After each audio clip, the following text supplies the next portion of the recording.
Local highways are about to become busier as the summer tourist season approaches. That's got 15 agencies working on a visiting drivers project aimed at preventing crashes. The New Zealand Transport Agency is involved and says it's about identifying improvements to the transport system for overseas drivers. And that involves working at the pre-booking stage, the booking stage, when the visitors are in flight to New Zealand, when they've arrived, and improvements to the actual road network on the ground. The government's on board, as are police and territorial authorities, as well as rental vehicle organisations and tourism agencies. Harland says the project's targeted at Otago, Southland and Westland. And the reason for that is that's where the highest proportion of crashes are occurring compared to local licence holders. Nationally, the number of fatal and injury crashes involving foreign licence holders is only about 6%, but in the Deep South and Lower West Coast, that figure's as much as 25%. Harland says it's partly because roads in those areas are challenging and unlike what drivers overseas are used to.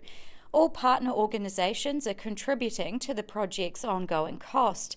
The NZTA is putting in $25 million over the next 2 tourist seasons. $1 million of that is going to be focused around an education campaign, and that's targeted particularly with overseas visitors in mind around our driving conditions and our roads being different, and also reminding New Zealanders about our host responsibility, because tourism is an important industry for us.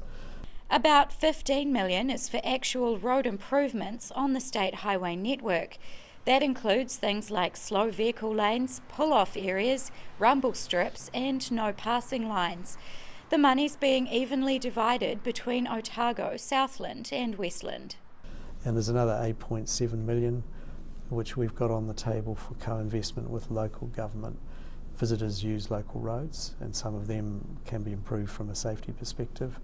There are all sorts of apps and online tools that have been developed for foreign drivers through the project. Nowhere else in the world has there been a combined effort to target visiting drivers to your country. Some of the state highway improvements should be undertaken locally during summer. Ultimately, it's about making the roads safer for visitors and New Zealanders alike. Rosie Mannins, The South Today.